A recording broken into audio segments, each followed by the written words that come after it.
Hello everyone, welcome back to our channel Commerce Authentic by CA and team. I am Samriti Purohit and we are continuing with part 2 of chapter 2 Money of 11th Economics Maharashtra Board.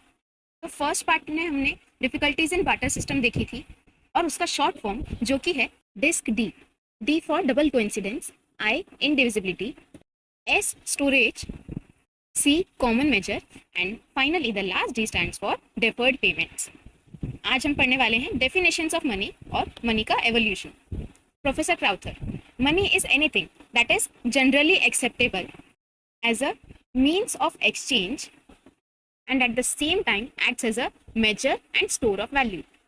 तो इस definition में इन्होंने बताया है कि कैसे barter system की जो डिफिकल्टीज थी उसको मनी ने ओवरकम किया है. मनी इज जनरली एक्सेप्टेबल है यानी कि कोई भी उसे मना नहीं कर सकता. तो इस वजह से जो हमारी डबल कोइंसिडेंस ऑफ वांट्स की डिफिकल्टी थी वो ओवरकम हो जाती है, क्योंकि उस ट्रांजैक्शन से जिसमें मनी इन्वॉल्व है उसमें दोनों पार्टीज की वांट सेटिस्फाई हो जाएगी. वो एक मीन्स ऑफ एक्सचेंज है तो कॉमन मेजर ऑफ वैल्यू मिल गया हमें. और क्योंकि डबल कोइंसिडेंस ऑफ वांट्स की डिफिकल्टी अब नहीं है इसलिए लोग ज़्यादा लार्ज क्वांटिटी में नहीं खरीदेंगे जब ज़रूरत नहीं हो, तो स्टोरेज की डिफिकल्टी भी ओवरकम हो जाएगी. और मनी का प्रोपोर्शन हम फिक्स भी कर सकते हैं, इसलिए हमारा लोन इंस्टॉलमेंट रीपेमेंट का भी प्रॉब्लम सॉल्व हो गया. And as we know money is divisible in nature. हम 100 रुपए के नोट के बदले 520 रुपीज़ के नोट्स ले सकते हैं ना, तो दैट मेक्स मनी डिविजिबल. पर हमें ये डेफिनेशन याद करने की कोई ज़रूरत नहीं है. हम याद करेंगे सेकंड डेफिनेशन जो है money is what money does. ठीक है, सिंपल सादा डेफिनेशन प्रोफेसर वॉकर ने कहा है. क्या कैसे याद रखेंगे इसको? वॉकर है, चलते चलते क्या बोल के गए? Money is what money does. Okay, next let's see evolution of money. Money has come into existence by evolution and not by revolution. ठीक है, धीरे धीरे आया. एक दिन किसी ने चुटकी बजाई और चमत्कार हो गया, ऐसा कुछ नहीं हुआ. धीरे धीरे इंप्रूवमेंट्स आए, एक एक डिफिकल्टी को ओवरकम करते हुए फाइनली हम पहले एनिमल मनी से अब इलेक्ट्रॉनिक मनी तक पहुंच चुके हैं. With passage of time, the commodities which were used as money have changed depending upon the need of time and development of civilization. क्या दो चीजें अफेक्ट की? Need of time and development of civilization. Money used in modern times is a result of many evolutionary changes that took place over a long period of time. बोला ना evolution है, तो बहुत time लगा. It was a slow process but a worthy one. Following are the types of money which very well explain the evolution of money. Types of money. Animal money. यानी livestock वाली money. In proto historic period animal money was used as a means of exchange. Example cow, sheep, goat etcetera. However due to their indivisible nature commodity money came into existence. ये क्या difficulty आई वो हमें थोड़ा याद रखना है. Animal money में क्या डिफिकल्टी आई थी कि वो इनडिविजिबल इन नेचर था, इसलिए next I commodity money. In olden days, the commodities to be used as money were dependent upon climatic conditions and culture. Example: animal skin, grains, shell, feathers, tusk, salt, rare articles and stones were used as a means of exchange. इसमें से हमें कौन से नाम याद रह सकते हैं? एनिमल स्किन याद रह सकता है, ग्रेन्स भी याद रह सकता है, शेल्स अगर आपको याद रहे तो, फेदर्स वगैरह, और सॉल्ट तो याद रहेगा ही, नमक. मतलब वैसी चीज़ें यूज करते थे जिनकी या तो डिमांड ज़्यादा हो या फिर वो रेयर हो, यानी उनकी स्केर्सिटी हो. तो या तो वो चीज़ें जो डेली यूज में काम आती हैं या फिर वो चीज़ें जो रेयर है. हमेशा हमें रहता है ना, the grass is always greener on the other side. और जो भी चीज़ें हमने कम देखी रहती हैं उनकी वैल्यू ज़्यादा रहती है. तो वैसे रेयर आर्टिकल्स और स्टोन्स हम यूज़ करते थे कमोडिटी मनी में. Due to the problem of storage of such commodities. इसमें क्या प्रॉब्लम है? स्टोरेज की. Metallic money came into existence. अब नमक की भी कोई ना कोई तो एक्सपायरी डेट रहेगी. जो भी कमोडिटीज़ हैं, गुड्स हैं, वो after a period of time खराब हो ही जाएंगे. और ये जो इतना सारा सामान, एनिमल की स्किन वगैरह, कहाँ पे स्टोर करना? तो इसलिए फिर हमने सहारा लिया मेटालिक मनी का. Metallic money used durable metals such as gold, silver, copper, aluminium, nickel etcetera. However scarcity of precious metals and lack of uniformity in metallic pieces gave rise to the use of metallic coins. तो हमने सोचा कि चलो जो भी durable metals हैं वो use करने लग जाते हैं. लेकिन ड्यूरेबल मेटल्स में क्या प्रॉब्लम आई कि ये स्केर्स हैं. अब गोल्ड, सिल्वर, वो सब उनकी खान होती है, वहाँ से निकाल के लाते हैं, माइनिंग करनी पड़ती है. तो ये सब कैसे स्केर्स मेटल्स हैं और प्रीशियस मेटल्स हैं, और कोई स्टैंडर्ड साइज भी नहीं था. मतलब ये देखिए, जैसे यहाँ पे इन्होंने फोटो में दिया है, कोई कॉइन इतना बड़ा, कोई कॉइन इतना बड़ा, ऐसे हर किंगडम में अलग अलग साइज के कॉइन्स चलते थे. अब अगले ने बोल दिया हाँ ये 500 ग्राम का कॉइन है, इसका मतलब ये जरूरी थोड़ी हो 500 ग्राम का ही हो. 450 ग्राम्स का हुआ तो हम क्या करेंगे? उस वक्त तो इलेक्ट्रॉनिक वेइंग मशीन भी नहीं थी जिससे पता चल सके कि बराबर क्वांटिटी में हमें मिल रहा है सब सामान. तो इन रीजंस की वजह से नेक्स्ट एवोल्यूशन हुआ मेटालिक कॉइन्स का. In ancient times, rulers of various kingdoms used small pieces of metals and affixed their seals on them. With the passage of time, the monetary system was taken over by the government authorities with a view to give uniformity and legal status to metallic coins. तो ये metallic coins किन से बनते थे? Small pieces of metal से ही वो लोग coin बनाते थे और किंगडम के रूलर्स उस पर अपना सील भी लगाते थे. उसके अलावा वो क्या करते थे? यूनिफॉर्मिटी और लीगल स्टेटस देने के लिए गवर्नमेंट अथॉरिटी ने मॉनेटरी सिस्टम टेक ओवर कर लिया. मतलब फिर कॉइन्स गवर्नमेंट बनाने लगी. अब कॉइन्स के 2 टाइप्स आते हैं, स्टैंडर्ड कॉइन्स और टोकन कॉइन्स. स्टैंडर्ड कॉइन्स यानी full bodied coins whose face value is equal to their intrinsic value. Intrinsic value मतलब क्या? Production cost. और फेस वैल्यू यानी उसकी एक्सचेंज वैल्यू क्या है? Face value indicates the exchange value fixed by issuing authority. These coins are made out of precious metals like gold, silver, etc. Standard coins were used for some days during British period. तो metallic money और metallic coins के standard coins में क्या फ़र्क है? Metallic money में uniformity नहीं थी क्योंकि वो ऐसे ही किसी भी प्रकार के कॉइन्स बना देते थे, किसी भी शेप के. कोई स्क्वायर होते थे, कोई राउंड एंड्स के रहते थे. तो स्टैंडर्ड कॉइन्स में लैक ऑफ यूनिफॉर्मिटी की प्रॉब्लम तो सॉल्व हो गई क्योंकि गवर्नमेंट ने यूनिफॉर्मिटी और लीगल स्टेटस दे दिया, लेकिन वो अभी भी प्रीशियस मेटल से ही बन रही थी. तो जो सेकेंड प्रॉब्लम है प्रीशियस मेटल्स वाली, वो हटती है टोकन कॉइन्स में, क्योंकि टोकन कॉइन्स की फेस वैल्यू उनकी इंट्रिंसिक वैल्यू से ज़्यादा है. टोकन कॉइन्स यानी वो जो आज के ज़माने में चलते हैं. जैसे हम अगर एक 10 रुपीज़ का कॉइन देखेंगे तो वो कॉइन वैसे तो वैल्यू, एक्सचेंज वैल्यू उसकी इंट्रिंसिक वैल्यू से ज़्यादा होगी. मतलब 10 रुपीज़ के कॉइन को बनाने में जितना खर्चा लगता है उससे ज़्यादा उसकी एक्सचेंज वैल्यू है.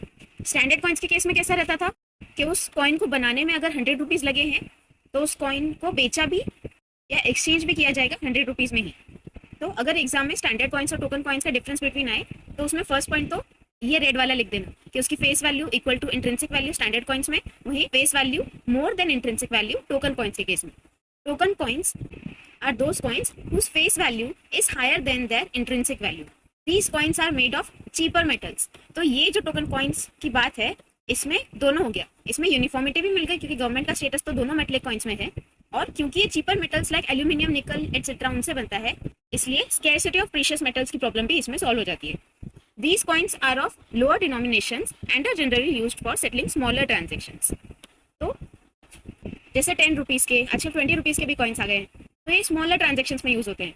पर वही जो प्रीशियस मेटल्स थे उनको तो 100 रुपीज़, 200 रुपीज़ ऐसे एक्सचेंज वैल्यू होते थे क्योंकि उनको प्रोड्यूस करने में इतनी कॉस्ट जाती थी, इसलिए ये लार्जर ट्रांजेक्शन्स में यूज़ होते थे. तो ये लार्जर ट्रांजेक्शन्स, ये स्मॉलर ट्रांजेक्शन्स, ये पॉइंट भी लिख सकते हैं इसके डिस्टिंग्विश बिटवीन में. देन एक और पॉइंट लिख सकते हैं हम ये प्रीशियस मेटल्स और चीपर मेटल्स का, कि हाँ भाई स्टैंडर्ड कॉइन्स में प्रीशियस मेटल्स यूज़ होते हैं और टोकन कॉइन्स में चीपर मेटल्स यूज़ होते हैं. और लास्ट पॉइंट इसमें लिख सकते हैं कि ये तो ब्रिटिश पीरियड में यूज होते थे और in India all coins in circulation today are token coins. तो इसमें फोर्थ पॉइंट आ सकता है standard coins during British period and token coins during current period. हाँ, तो फिर इसमें क्या डिफिकल्टी आई? ट्रांसपोर्टेशन की डिफिकल्टी. भाई कॉइन्स हैं, अच्छा है, और ये तो है भी स्मॉलर ट्रांजेक्शन्स के कॉइन्स और भारी भी बहुत होते हैं, तो इतने वजनदार कॉइन्स कैसे लेके जाएंगे? इसलिए आया एग्जिस्टेंस में फिर paper money. Paper money was a substitute for metallic money. In course of time, issue of currency notes was monopolized by central bank. Central bank यानी क्या? RBI. Paper money consists of paper currency issued by government and central bank of the country. तो फिर evolution हुआ paper money का, currency notes का, जो issue करते हैं गवर्नमेंट और सेंट्रल बैंक. कैसे डिवाइडेड है ये? इंडिया में 1 rupee note and all coins are issued by government of India. हाँ, तो जो भी 1 रुपी नोट है और सारे के सारे कॉइन्स हैं वो इशू करता है GOI यानी गवर्नमेंट ऑफ इंडिया. और जो भी currency notes of higher denominations हैं, जो भी 10 रुपए के, 20 रुपए के, 500, 2000 के नोट्स हैं, वो इशू करता है सेंट्रल बैंक यानी Reserve Bank of India, that is RBI. Inconvenience in handling and risk of storing paper money gave rise to bank money.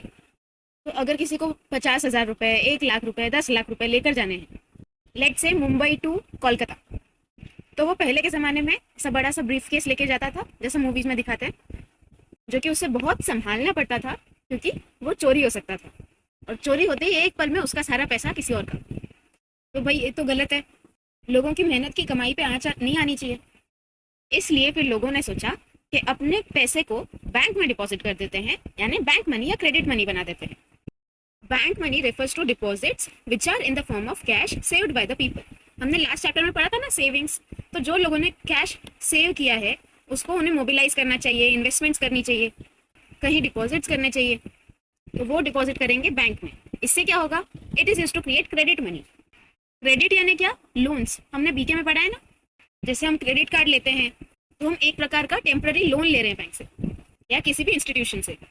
पर यहाँ सेविंग से क्रेडिट कैसे क्रिएट हो रहा है? जो हमने, समझिए पर्सन ए ने जो अपनी सेविंग्स बैंक में डिपॉजिट की है, उसी सेविंग्स के बलबूते पे पर्सन बी को बैंक लोन दे पाएगा। मे बी उसको बिजनेस चलाने के लिए, या होम लोन, या एजुकेशनल लोन। जिस भी प्रकार का लोन होगा वो लोगों के सेविंग्स के बलबूते पर ही तो होगा। बैंक के खुद के पास में कितना पैसा है? उसके पास भी ऑफकोर्स कोई सोर्स होगा, लेकिन सबकी नीड्स फुलफिल करने के लिए तो सब लोगों की सेविंग्स ही काम आएगी। तो इस तरह एक ही सेविंग वाया बैंक बी के लिए लोन बन जाएगी, तो क्रेडिट मनी क्रिएट हो रही है। This can be withdrawable and transferable on demand. तो ये जो बैंक मनी है वो विड्रॉएबल भी है और ट्रांसफरेबल भी है, यानी अब हमें ब्रीफकेस लेके घूमने की कोई जरूरत नहीं, हम directly account to account transfer कर सकते हैं। और हमें जब भी जितने भी अमाउंट चाहिए वो हम बैंक से विड्रॉ कर सकते हैं अपने नियरेस्ट ब्रांच से। हमारे पास में मीन्स हैं चेक, डिमांड ड्राफ्ट एटसेट्रा। तो ये जो चेक और डिमांड ड्राफ्ट है उसे एक्चुअल मनी नहीं कह के हम कहेंगे क्रेडिट इंस्ट्रूमेंट्स। क्रेडिट इंस्ट्रूमेंट्स के बारे में डिटेल में जान लेते हैं। Credit instruments may be an order for payment of money to a specified person और it may be a promise to pay the loan. Credit instruments generally in use are cheques, bills of exchanges, bank overdraft etcetera.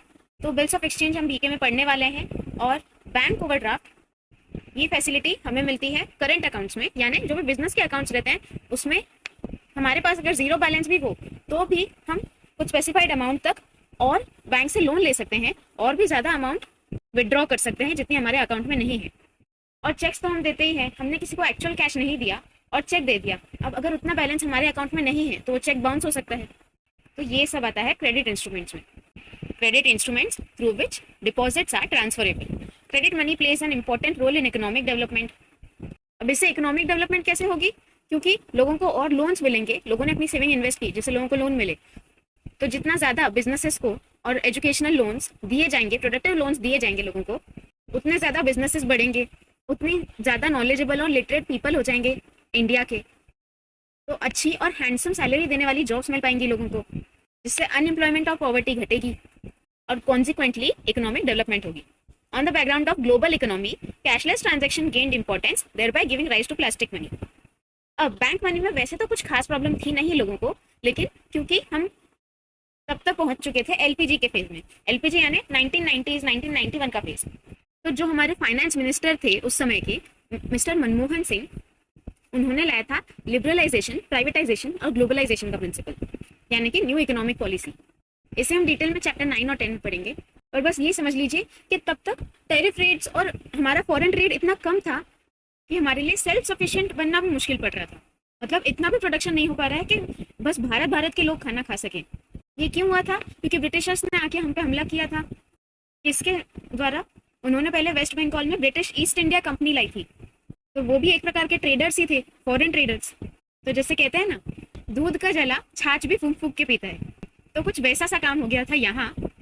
तो इसलिए जब finally new economic policy के तहत global economy बनी, India foreign trade वगैरह सब करने लगा, तब सबका ध्यान आ गया कैश लेस ट्रांजेक्शन। अब बोलते हैं कैश की क्या जरूरत, हमें बैंक ट्रांसफर करना है तो directly bank to bank transfer हो जाएगा, जिसके लिए हम यूज करेंगे प्लास्टिक मनी। जो हमारे डेबिट कार्ड्स और क्रेडिट कार्ड्स होते हैं वो plastic money is easy to use in transaction due to advance technology. ये एक प्रकार की एडवांस टेक्नोलॉजी है। कहाँ हमें कैश पूरा इतना सारा लेकर जाना पड़ता था, एक एक जन को देना पड़ता था, अब हमें वो देना ही नहीं पड़ रहा है। हम एडवांस टेक्नोलॉजी का यूज करके डायरेक्टली कार्ड स्वाइप करके पैसों का लेन देन कर सकते हैं। Debit cards and credit cards are used as plastic money. Further innovation and in smart transactions led to the introduction of electronic money. और इनोवेशन आया तो हमने सोचा कि अब डेबिट कार्ड और क्रेडिट कार्ड भी क्यों यूज करना, हम यूज करेंगे इलेक्ट्रॉनिक मनी। इसमें कोई भी चीज लेके जाने की जरूरत नहीं है, हमारा फोन तो हमारे साथ हमेशा रहता ही है, उसी से सारे ट्रांजेक्शन्स कर देंगे। तो ये प्लास्टिक मनी में हम एक प्रॉब्लम ये भी लिख सकते हैं कि प्लास्टिक मनी में कार्ड स्वाइप करने की फैसिलिटी सबके पास में अवेलेबल नहीं रहती थी। लेकिन वहीं अगर हम बात करें आजकल के इलेक्ट्रॉनिक मनी की, यानी जीपे, फोन पे वगैरह की, तो वो तो आजकल स्मॉल शॉपकीपर्स, वेजिटेबल हॉकर्स वगैरह सबके पास में रहता है। तो electronic money transfer comparatively easy है। E-money or electronic money is a monetary value that is stored and transferred electronically through a variety of means, that is mobile phone, tablet, etc. क्या कहा इसने कि ई मनी एक monetary value है। आगे server पे हमारे अकाउंट में कितने पैसे हैं, उसमें क्या क्या ट्रांजेक्शन हो रहे हैं, वो सब सेव्ड है, जो कि स्टोर और ट्रांसफर कर सकते हैं हम इलेक्ट्रॉनिकली। क्या क्या मीन्स यूज कर सकते हैं हम? मोबाइल फोन से ट्रांसफर कर सकते हैं, टैबलेट से ट्रांसफर कर सकते हैं, टैब यूज कर सकते हैं, फिर और क्या यूज कर सकते हैं हम? स्मार्ट कार्ड्स यूज कर सकते हैं, या कंप्यूटर, लैपटॉप, उन सब से भी ट्रांसफर कर सकते हैं। It is backed by the central bank. Central bank मतलब कौन? RBI. Electronic money is used for purchases and transactions globally. हमने बैंक मनी वाले पॉइंट में भी बोला था कि अब हमें ट्रांजेक्शन्स करने हैं ग्लोबल, पूरी दुनिया में कहीं भी हमारे ट्रांजेक्शन्स हो सकते हैं। क्यों? क्योंकि अब हम एक्सपोर्ट करने लग गए, इंपोर्ट करने लग गए, तो सबको जाके कैश थोड़ी ट्रांसफर करेंगे। अरे हर तरह के ट्रांजेक्शन जब स्मार्ट हो रहे हैं विद इन इंडिया, तो बाहर ग्लोबल इकोनॉमी में भी तो स्मार्ट ट्रांजेक्शन यूज करने पड़ेंगे। तो इस वजह से इलेक्ट्रॉनिक मनी की वजह से ग्लोबली पूरी दुनिया में ट्रांजेक्शन्स और परचेजेस करने हो गए आसान। Digital wallets are also a form of stored electronic money. Digital wallets आपने सुना होगा, फोन पे वॉलेट, पेटीएम वॉलेट, रैपिडो के भी वॉलेट्स होते हैं आजकल। तो इस तरह से होते हैं हमारे 8 प्रकार के टाइप्स ऑफ मनी। क्या क्या है ये एक बार रिवाइज कर लें थोड़ा सा। Animal money, commodity money, metallic money, metallic coins, paper money, credit money, plastic money और इलेक्ट्रॉनिक मनी। ये क्रेडिट मनी यानी क्या? Bank money. दोनों में कंफ्यूज नहीं होने का। और मेटालिक मनी अलग है, मेटालिक कॉइन्स अलग है। मेटालिक मनी प्रीशियस मेटल से बनती थी, जिसमें लैक ऑफ यूनिफॉर्मिटी थी और स्केर्सिटी थी प्रीशियस मेटल्स की। फिर मेटालिक कॉइन्स में 2 पार्ट्स थे, स्टैंडर्ड कॉइन्स और टोकन कॉइन्स। स्टैंडर्ड कॉइन्स यानी जिसकी इंट्रिंसिक वैल्यू और फेस वैल्यू इक्वल हो, यानी वो यूज होगा लार्जर ट्रांजेक्शन्स में। और टोकन कॉइन्स जो आज के ज़माने में यूज में आते हैं, जिनकी इंट्रिंसिक वैल्यू उनकी फेस वैल्यू से कम है। एनिमल मनी यानी काऊ गोट शीप, कमोडिटी मनी यानी shells, feathers, grains, animal skin etcetera. फिर मेटालिक मनी तो हमने देख ही लिया, प्रीशियस मेटल से बनती है, लेकिन यूनिफॉर्मिटी नहीं थी उसमें। मेटालिक कॉइन्स प्रीशियस मेटल से बनते हैं स्टैंडर्ड वाले, और चीपर मेटल से बनते हैं टोकन कॉइन्स। पेपर मनी यानी करेंसी नोट्स जो आजकल चलते हैं, उसमें एक और पॉइंट था कि 1 रुपये नोट और सारे के सारे कॉइन्स वो इशू करता है गवर्नमेंट ऑफ इंडिया, और currency notes of higher denominations are issued by RBI, central bank. Credit money यानी bank money, cheques, demand drafts etcetera. Plastic money यानी डेबिट कार्ड, क्रेडिट कार्ड। और फाइनली इलेक्ट्रॉनिक मनी यानी जो हम digital wallets use करते हैं, phone पे, Paytm, जीपे etcetera के। तो इस तरह से हमारा मनी का एवोल्यूशन हुआ था। And professor walker had said money is what money does. So thank you so much guys. I hope आपको पूरा लेक्चर समझ में आया होगा, और ऐसे ही और एजुकेशनल वीडियोस के लिए प्लीज हमारा चैनल सब्सक्राइब करिए, क्योंकि आपके लिए कंटेंट हम लाते रहेंगे। Thank you so much, happy learning.